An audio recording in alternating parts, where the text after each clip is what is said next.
მოგესალმებით, მე ვარ სერგი კლდიაშვილი და ეს არის ჩვენი ახალი რუბრიკა დუელი, რომლის წაყვანაშიც ნიკა ჭუმბურიძე დამეხმარება, იგივე ჭუკი. ამ რუბრიკაში ჩვენ შევადარებთ ორ დიდებულ ფეხბურთელს ან ფეხბურთელებს, მათ სტატისტიკას და გადავწყვეტ ვინ იყო ან არის უკეთესი. შეფასება მოხდება კრივის პრინციპით, ანუ მოგებული იღებს 10 ქულას, ხოლო წაგებული 9 ქულას. სულ იქნება 15 რაუნდი. რუბრიკის პირველ თემად ჩვენთვის ძალიან პრინციპული საკითხი ავიღეთ, რადგან ნახევარდაცვის ამ სამეულებს კლიენ საუკეთესობად 21 საუკუნეში, ან საერთოდ ისტორიაში. მათი დამსახურებით ორივე კლუბმა უამრავი ჩემპიონთა ლიგა მოიგეს და ესპანეთი გახადეს დომინანტი ძალა ფეხბურთში. ამ ფეხბურთელებს ასწლეულების განმავლობაში წამყვანი პოზიციები ეკავათ და ახალგაზრდა თაობებისთვის მაგალითები იყვნენ. მაგრამ ვინ იყო უკეთესი? ამას ეხლა გავიგებთ. ნამ დავიწყებთ კი არხის გამოწერა არ დაგავიწყეთ. თქვენთვის რამოდენიმე წამის საკითხია, ჩვენ კი განვითარებაში გეხმარებ, რაც კიდევ უფრო მეტ კონტენტს ნიშნავს. ახლა კი მზად ხართ? მაშინ ვიწყებთ.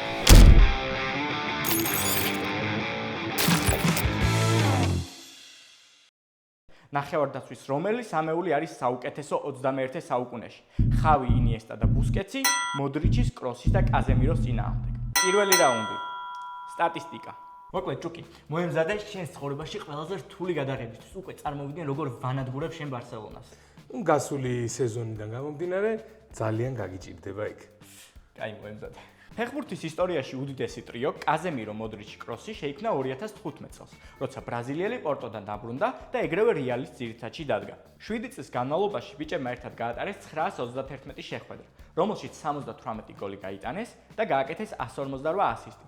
საშუალოდ 90 წუთზე 0.28 შედეგიანი მოქმედება. საკმაოდ კარგი ციფრებია მათი როლისთვის. და იცი რა არის მთავარი? ეს გიჟური ტრიო, რომელმაც რეალს 10 ტიტული მოუტანა, ბებერმა პერესმა სულ რაღაც 60 მილიონ ევროდ შეაგროვა. მოკლედ კაპიკებად.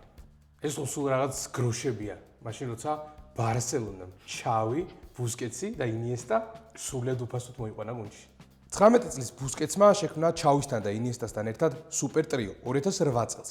რის შემდეგაც 7 წლიანი დომინირების განმავლობაში დაუგროვდათ 1003 შეხვედრა, 96 გოლი და 226 ასისტი, რაც 0.39 შედეგიანი მოქმედებაა 90 წუთში, რაც ფენომენალურია. განადგურების ვერანაირ ნიშანს წყალს ვერ ხედავ, იმიტომ რომ ჩემი ციფრები სხვა რამეს ამბობენ. არა უშავს, შემდეგ რაუნდში გაჩვენებ, რეალი ბოლო წუთებზე იხდება.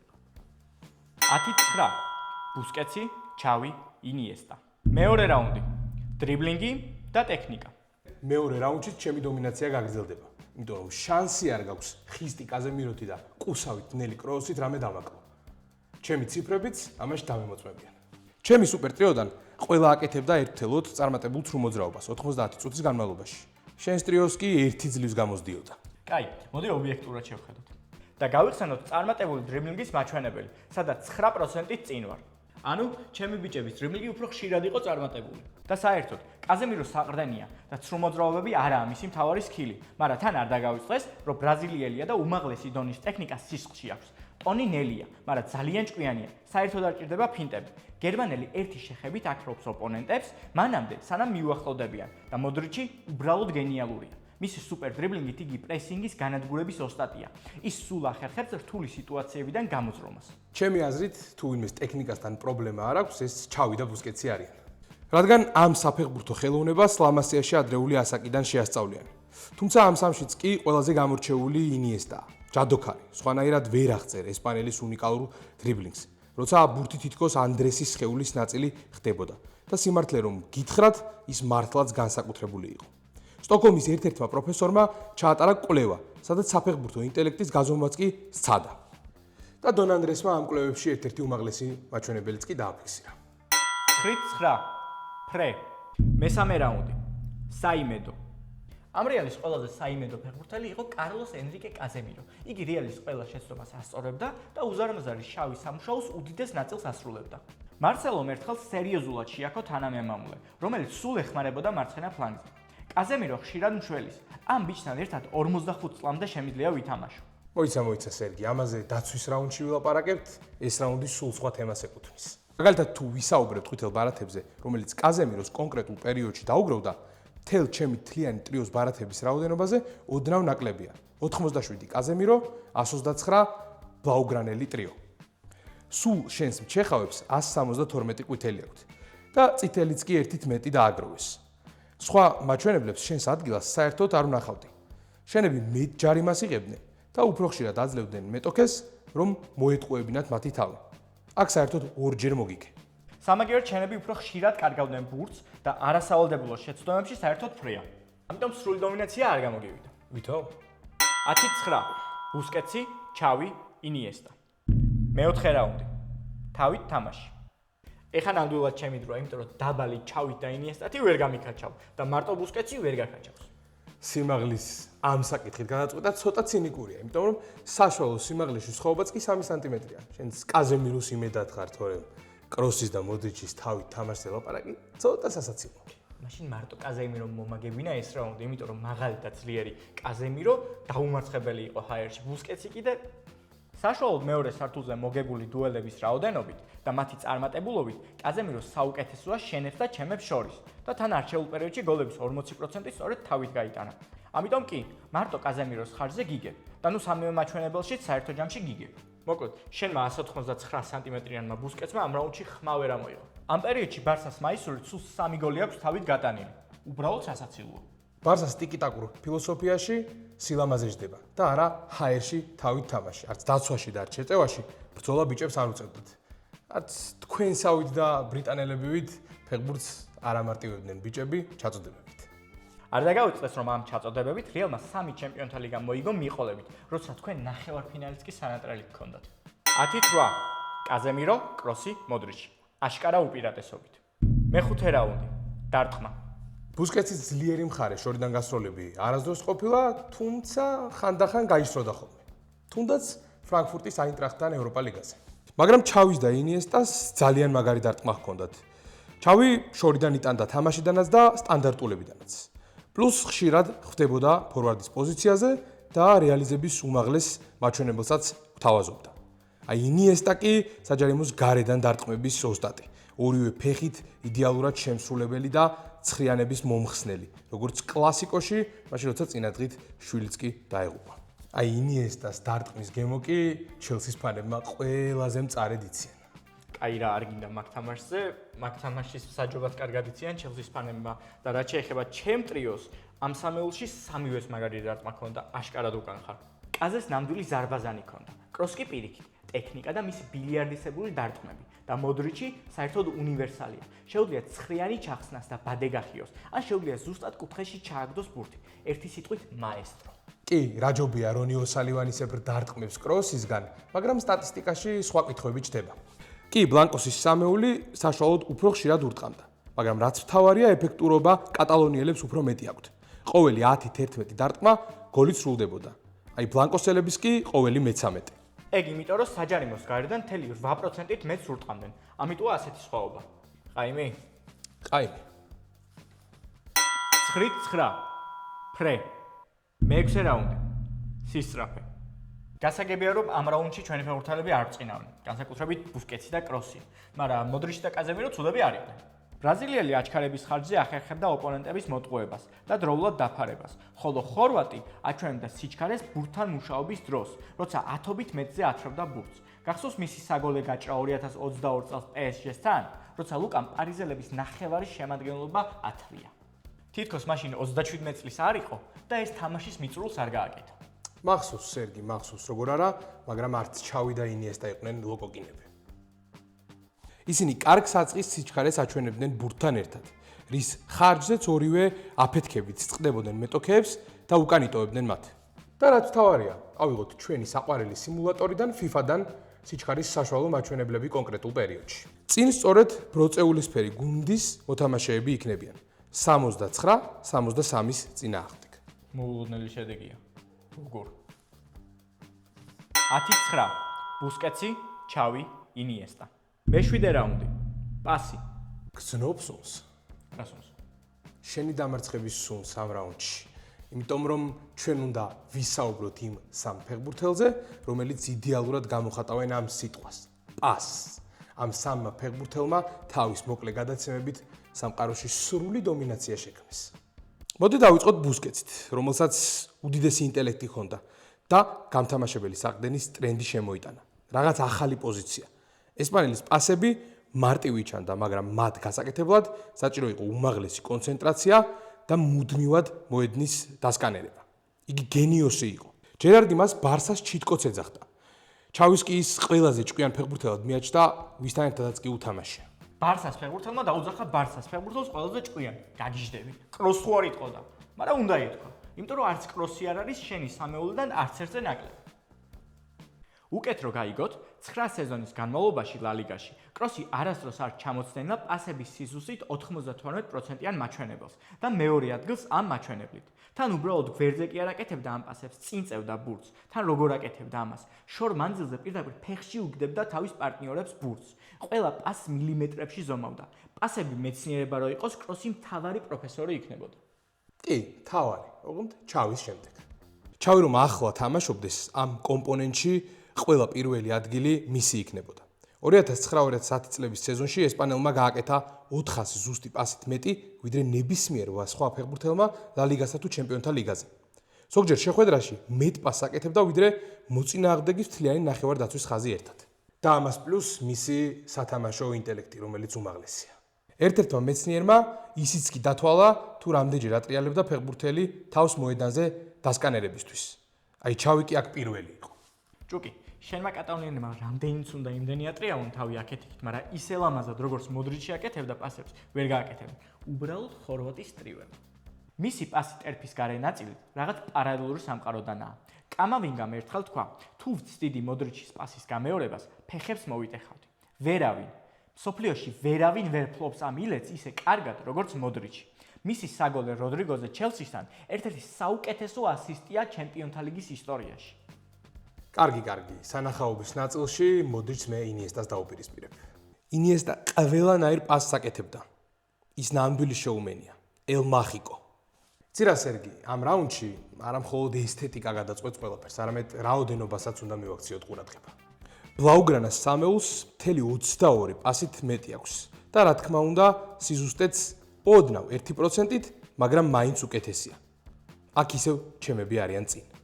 მე თავიდანვე გითხარი, რომ შანსები არ მქონდა. 10-9. ბუსკეტსი, ჩავი, ინიესტა. მერვე რაუნდი. შეტევაში თამაში. თავიდანვე კაზერებით დავიწყე. ალბათ ფიქრობ, რომ აქ ყველაზე სუსტი რგოლი კაზემირო მყავს. მე კიდე გეტყვი, რომ იგი ყველაზე მნიშვნელოვანი იყო ტაქტიკური კუთხით. კერძოდ კი შეტევის დროს იგი 10-იანის პოზიციაზე გადიოდა, რითიც მოწინააღმდეგის ფეხბურთელს თან იყოლებდა. ამით იგი სივრცეს უთავისუფლებდა კროსს ან მოდრიჩს. და მეორე, მუდმივი შრომის ხარჯზე ძალიან განვითარდა ბურთთან. რეალის ბოლო 3 სეზონში გააკეთა იმდენი პასი, რამდენიც წინა 6 სეზონში. პლუს გაეზარდა რიცხვები გადამწყვეტ პასებში და დარტყმის წინა მოქმედებებში. იცი რა, მე სულაც არ მიყვირს, იმიტომ რომ კაზემირო მაგალითს საუკეთესოებისგან იღებს და ამ შემთხვევაში არც მოდრიჩს გულისხმობს და არც კროსს. ბრაზილიელს არაერთხელ უთქვამს კომპლიმენტი მსოფლიოს საუკეთესო საყრდენის სერხიო ბუსკეტსის მიმართულებით. და სწორადაც აკეთებდა, რადგან სერხიო იდეალურად აბალანსებდა გუნდს შეტევაში. მართალია ძირითადი წვლილი მას გოლების გატანაში არ შექონდა, მაგრამ საფუძველს სწორედ ის უყრიდა უკნიდან. ესპანელის მთავარი ილეთი სწორედ საკუთარ თავზე წნეხის გადატანაა. იგი მეტოქესაც კილოდებოდა, რომ ამოეყვანა წინ და შემდგომ გაეთავისუფლებინა ზონა ცენტრალურ სივრცეში, რაც სქემაში იდეალურად ჯდებოდა. აი რას ნიშნავს, როცა გონებით თამაშობ ფეხბურთს. კაი, გავაგზავნოთ და მე გადავალ კროსთან და მოდრიჩთან. პირველი შესანიშნავად ასრულებდა სტანდარტულებს, ხოლო მოდრიჩი მოედნის ყველა მონაკვეთში ჩნდებოდა. ამოქონდა ბურთი ცენტრში, ამძაფრებდა ბოლო მესამედში და აკეთებდა საგოლე გადაცემებს. ხორვატს უამრავი უნარი ჰქონდა ტოპ დონეზე განვითარებული, ამიტომ სწორედ ის იყო მადრიდის შეტევების მთავარი დირიჟორი. ბლაუგრანაში ამ როლს ჩავი ასრულებდა. საინტერესოა, რომ ესპანელი ხშირად არ იყო ინიციატორი, ანუ შეტევაში აქტიური, რის გამოც შესაბამის აღიარებას ვერ იმსახურებდა. მაგრამ გვარდიოლას მოსვლისთანავე და მცირედი პოზიციური ცვლილება ჩავის ზრდის და ყველამ დაინახა, რამდენად გენიალური იყო პეპთან პირველივე სეზონში. მან გააკეთა 23 ასისტი ლა ლიგაში. იგივე ეხება ინიესტასაც. გვარდიოლასთან ერთად ეგრევე 17 საგოლე მოქმედებას მოუყარა თავი ჩემპიონატში, როცა მანამდე მაქსიმუმ 1 იყო.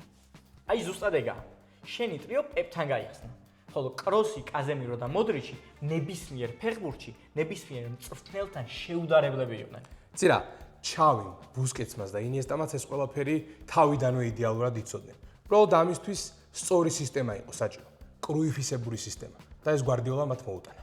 და საერთოდ სტატისტიკას ჩავხედოთ. გამჭოლ გადაცემებში მე თითქმის 6 ჯერ დიდი უპირატესობა მაქვს. შენ მას საერთოდ იციან გამჭოლი გადაცემა რას ნიშნავს? გამომუშავებული ჯარიმებითაც კი წინ ვარ 3/10-ით და გადამწყვეტი პასებითაც უპირატესობა მაქვს. გონი ვიღაც ისევ მარცხდება. აი რა გადამწყვეტ პასებში 5/100-ით მაჯობე, 5/100-ით. და ბარსას ბუღალტერად ხო არ წახვიდოდი ეგრე კარგად თუ ითვლი. იქნებ ვალები არ გქონოდათ. დიდი სიამოვნებით. თუ ეგრე ვთვლით, მაშინ მადრიდული ტრიო ჩაწოდებებში 2/100-ით წინ არის, ხოლო გრძელ პასებში მთელი 7/100-ით. იცი შენი უბედურება რა არის? თუ სტატისტიკურ მაჩვენებლებს ვეყნობით, აქაც აგებ. 3-2 ჩემს სასარგებლოდ. 10-9 ბუსკეტსი, ჩავი, ინიესტა. მე-9 რაუნდი. დაცვაში თამაში. ეხლა მაინც ხარ შარში. უპირისპირდები მსოფლიოში საუკეთესო საყრდენს დაცვით ასპექტში.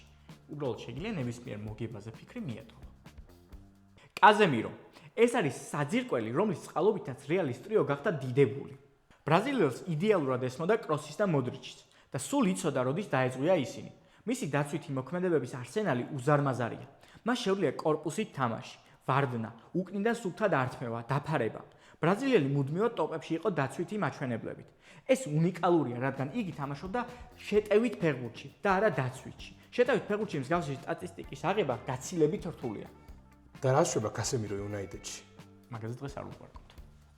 და რა სიტყვი ბუსკეტზე, რომელიც ასევე კარგი იყო დაცვაში, განსაკუთრებით მისი კონტრპრესინგი. ბუსკეტის მოძრაობები ნამდვილად არ ყოფილა ელვისებური, მაგრამ როგორც უკვე აღვნიშნეთ, მისი გონება ყველაზე სწრაფად ჭრიდა, რადგან როდესაც დაკარგვის რისკს გრძნობდა, წინასწარ ახერხებდა პოზიციის ადაპტირებას. ტყუილად არ არის ესპანელი საუკეთესო დღევანდელ ფეხბურთელებს შორის წართმეული ბურთების პროცენტული მაჩვენებლით. და საერთოდ, ჩემი ტრიო ამ მაჩვენებელში 11% წინ არის. შეიძლება კატალონიელები ოდნავ ეფექტურები იყვნენ, მაგრამ ორთაბრძოლაში უფრო იშვიათად ერთვებოდნენ. თამაში წართმევით წინ ვარ 4/100-ით. სამაგიეროდ კატალონიელები ოდნავ უკეთესები არიან ჩაჭრებში. იცი რატო? იმიტომ რომ ჩავი და ინიესტა ამ ასპექტშიც კი შეგვიძლია ტოპებში გავიყვანოთ. კაი რა, მე მარტო კაზემიროთი არ ვარ წარმოდგენილი. კროსი ლამაზად მარტო შეტევაში კი არა, დაცვაშიც მოქმედებდა. განსაკუთრებით უყვარდა ქუსლით თამაში. ამავდროულად გერმანელს შეეძლო ხისტი თამაში და ოპონენტის შეჭმა ვარდნაში და მოდრიჩი ეს ცალკე საკითხია. არ შეხედოთ მის პატარა გაბარიტებს. ლუკა ბოლომდე იბრძოდა ნებისმიერი ბურთისთვის. მათ შორის დაუღალავი ხორვატის წყალობით მე გასწრებ ბურთის გამოტანებში და ბლოკებში. და შედეგად რაუნდიც მიმოქვს. 10-9 კაზემირო, კროსი, მოდრიჩი. მე-10 რაუნდი. ფიზიკა. ამ რაუნდში მოგება შენგან ისევე შორს არის, როგორც ბარსელონასგან ჩემპიონთა ლიგის ფინალი ბოლო წლებში. შენი ტრიოს ფიზიკაზე ლაპარაკიც არაა საჭირო. უბრალოდ მათი ფოტო გავხსნათ.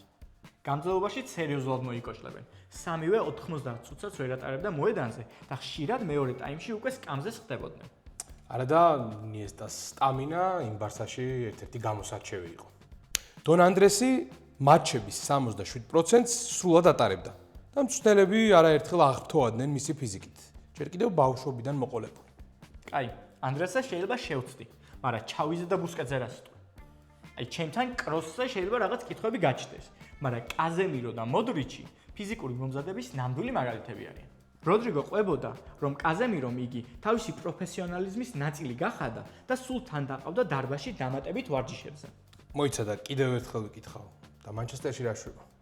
მაგ პერიოდზე დღეს არ ვაპარაკობთ. რაც მანჩესტერში ხდება, მანჩესტერშივე რჩება. უბრალოდ ციფრებს შევხედოთ.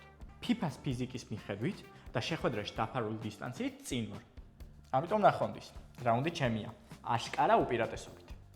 10-8 კაზემირო, კროსი, მოდრიჩი. აშკარა უპირატესობით. მე-11 რაუნდი.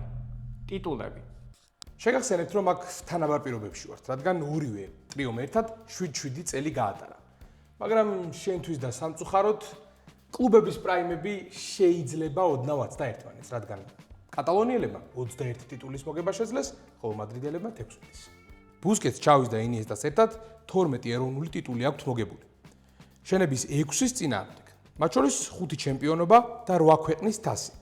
პლუს 9 საერთაშორისო, მათ შორის 3 ჩემპიონთა ლიგა. ჩემმა ტრიომ ამ მოგებულ გათამაშებაში მოედანზე ერთად გაატარეს 2786 წუთი, თითქმის 700 წუთი თითო ტურნირზე და შენებმა 3 გათამაშებაში 929 წუთი, ანუ საშუალოდ სასაცილო 313 წუთი. და კიდევ ერთი ფაქტი. შენ ტრიოს მინიმუმ 5 ტიტული ცვლილებიდან აქვს მოგებული. მაგალითად, ინიესტა 2009-2010 წლების სეზონში ესპანეთის და ევროპის სუპერთასებზე საერთოდ არ თამაშობდა. ჩავიმ კი 14-15 წლების ლიგაზე დროის 29% გაატარა. და ამ დროს ჩემ ფეხბურთელებს გავსი ტიტული მხოლოდ ერთი აქვს. მე ვერ ხვდები ფრეს რის საფუძველზე მთხოვ. ციფრებს რომ შევხედოთ, 21-16 წინ ვარ. ჩავი, ბუსკეტს და ინიესტა ამ დიდებული გუნდების წევრები იყვნენ და დამსახურებულად არის მიიღეს მედლები. მაგრამ ტიტულებით, რომელზეც ფეხბურთელებმა სერიოზული გავლენა იქონიეს, ერთი წინ ვარ, 14-15. თანაც ჩემპიონთა ლიგა მე უფრო მეტი მაქვს, ამიტომ მინიმუმ ფრე. 10-10. ფრე. მე-12 რაუნდი. ინდივიდუალური ჯილდოები. მოდი გავირბინოთ ყველაზე მნიშვნელოვან ჯილდოებზე. ჩემპიონთა ლიგის სიმბოლურ ნაკრებში მოხვედრით გიგებ. ნუ ეგ გასაგებია. უკვე თქვი რომ შენები ლიგაზე არ დაფრინავდნენ. მე მგონი რომ დაასრულე. ახლა მე გავაგრძელებ. ლა ლიგის სეზონის გუნდში ჩემი ბიჭები უფრო მეტჯერ მოხვდნენ. 6-4. FIFA-ს წლის გუნდში მოხვედრაშიც კი ორმაგი უპირატესობა მაქვს. აი UEFA-შიც კი შენზე წინ ვარ. აქ 9-6-ია. ოქროს ბურთზეც კი უფრო მეტჯერ ვიყავით ნომინირებულები. 13 ბლაუგრანელებს, 8 ბლანკოსის ფეხბურთელებს. სამაგეროდ მოდრიჩმა აიღო ჩემთან ეგ ტიტული, რითმაც შენ არ შეგიძლია. გარდა ამ შემთხვევისა, შენი მოთამაშეები საუკეთესო სამეულში აღარ მოხვდნენ. აი ჩემები კი 5ჯერ მოხვდნენ იქ. პლუს ამას ინიესტამ მოახერხა და UEFA-ს წლის საუკეთესო ფეხბურთელიც კი გახდა. ახლა ნაკრებებზე რომ გადავიდეთ, ბუსკეტსი, ჩავი და ინიესტა სიმბოლურ ნაკრებებში მოხვდნენ 2010 წლის მსოფლიოს ჩემპიონატზე და 2012 წლის ევროზე. და ამ ყველაფერს რომ თავი დავანებოთ, ინიესტას გასაოცარი პერფორმანსი 2012 წლის ევროპის ჩემპიონატზე, სადაც ის საუკეთესო ფეხბურთელადაც კი დაასახელეს. როგორც ლუკა რუსეთის მუნდიალზე და არა ევროპის პირობაზე, მგონი მსოფლიო უფრო პრესტიჟულია. კიდევ კროსი შედიოდა საუკეთესოებში ევრო 2016-ზე და კაზემირო 2019 წლის მოგებულ კოპა ამერიკაზე. სამაგიეროდ, ჩემი მოთამაშეები ინდივიდუალურ ჩათვლაში წინ არიან. ასე რომ 10-9. 10-9. ბუსკეტსი, ინიესტა, ჩავი. მე-13 რაუნდი. ფასი, შემოსავალი და პოპულარობა. იმის გამო რომ ჩვენი ფეხბურთელები სხვადასხვა პერიოდში თამაშობდნენ, ჩვენ მათი ღირებულება და ხელფასები გადავთვალეთ თანამედროვე ფულზე ინფლაციის გათვალისწინებით. კი ბატონო, მაგრამ შენთვის ვეჯობ და მგონი ეს არ გაგეკეთებინა. დღეისთვის ბლაუგრანას ტრიოს საერთო მაქსიმალური საშუალო ღირებულება გაცილებით მეტი იქნებოდა ვიდრე რეალის ტრიოს და საშუალო ხელფასი დაახლოებით თანაბარი გამოვიდოდა. სამაგეროდ მე წინ ვარ გამომწერებით. ბარსელონას ტრიოს ეპოქაში ინსტაგრამი პოპულარული არ იყო, ამიტომ აქტუალური ციფრები ავიღეთ და ჯამური აუდიტორია კაზემიროს, კროს და მოდრიჩს 110.600.000 იყავს და ნაკლებად საინტერესო კატალონიელებს სულ რაღაც 61.500.000. ბავშვ სერგი ჯობს მოედანზე იყო გამარჯვებული, სოციმედიაში კი დამარცხება არ არის პრობლემა. თუმცა ამ რაუნდში გამარჯვებული არ ყავს. 9-9. ფრე. მე-14 რაუნდი. ნაკრები. იცი რა, ამ რაუნდის სტარტშივე შემიძლია გითხრა, რომ საუბარი ზედმეტი იქნება. ეს დიდებული ტრიო მსოფლიო ისტორიაში ერთ-ერთი საუკეთესო ნაკრების ბურჯი, ფუნდამენტი და მამოძრავებელი ძალა იყო. ორ ყველაზე დიდ საფეხბურთო ფორუმზე, 2010 წლის მუნდიალსა და 2012 წლის ევროზე, ბუსკეტსმა, ჩავიმ და ინიესტამ ყველა თამაში ერთად ითამაშეს გარდა ერთისა. ბუსკეტსი მოედნის ცენტრს აკონტროლებდა. ჩავი არიგებდა ასისტებს, როგორც ევროს ფინალში. და ინიესტა ოპონენტებს ათრევდა და გადამწყვეტ გოლებს იტანდა, როგორც მუნდიალის ფინალში. პლუს ამას ემატება ის, რომ ორი მოგებული ევრო აქვთ, გასაგებია რომ 2008-ში ბუსკეტსი არ იყო ნაკრების წევრი, მაგრამ ჩავი და ინიესტა იქ იყვნენ. მეცაც გეტყვი, ასეთი სანაკრებო კარიერა შენს ბიჭებს არც კი დაესიზმრებათ. ჩემ ტრიოს ორი სანაკრებო ტიტული აქვს, ერთი მსოფლიო და ერთი კონტინენტური. კოპა ამერიკა კაზემირომ და მსოფლიო თასი კროსმა, მაგრამ ნაკრების შედეგებში წვლილი უზარმაზარია. მოდრიჩმა ჩაატარა მეფური მუნდიალი რუსეთში, სადაც ხორვატიით, რომელიც ძალებით შორს არის ესპანეთისგან, ფინალამდე მივიდა და შევიდა ტურნირის ტოპებში უამრავი პარამეტრით. ითამაშა ყველაზე მეტი წუთი იმ წლებში და თავისი თამაშით უბრალოდ გვახარებდა. და კროსი გერმანიის ყველაზე მოთხოვნადი ფეხბურთელი იყო. შეიძლება ჩემ ტრიოს ნაკლები თამაში დაუგროვდა 170-ით 220, მაგრამ გოლები ჩემებმა 12-ით მეტი გაიტანეს. ამაგეროთ აქ ესპანელებს 38 ასისტი აქვთ. შენებს კი სულ რაღაც 22. და შედეგიანი მოქმედებებითაც კი აქ 90 წუთზე ფრე გვაქვს. მაგრამ მე ვთვლი, რომ ყველა გათვალისწინებული ტიტულის ხარჯზე ეს რაუნდი მიმაქვს. 10-9. ბუსკეტსი, ჩავი, ინიესტა. ახლა კი ბოლო, მე-15 რაუნდი, რომელიც ყველა გადაცემაში სხვადასხვა იქნება და დღევანდელი პარამეტრია გუნდის წარმატებაზე გავლენა. მოკლე რაუნდია, თუმცა ერთ-ერთი ყველაზე მნიშვნელოვანი, რადგან სტატისტიკაზე დაყრდნობით რეალურად გავიგებთ, ვის ჰქონდა გავლენა კლუბის შედეგებზე. როგორ ვაპირებთ ამის გაკეთებას? მარტივად, შევხედავთ ყველა თამაშს, რომელიც ამ ტრიოებმა ერთად ჩაატარეს სრულად და დავთვლით ბარსას და რეალის მოგებების პროცენტულობას. მზად ნიკა? ამისთვის პირველ რიგში მოდი ჩავის ბუსკეტსა და ინიესტას სტოპ მაჩვენებლებს ჩავხედოთ. ამ დიდებულმა ტრიომ ერთად 138 შეხვედრა გამართეს, რომელშიც ბარსამ 78 ჯერ იმარჯვა, 43 ჯერ ფრე ითამაშა, 17 ჯერ კი დაამარცხდა. საერთოდ ჯამში თავისი დიდებული ტრიოთი კატალონიელებმა მოიგეს ამ შეხვედრების 56%.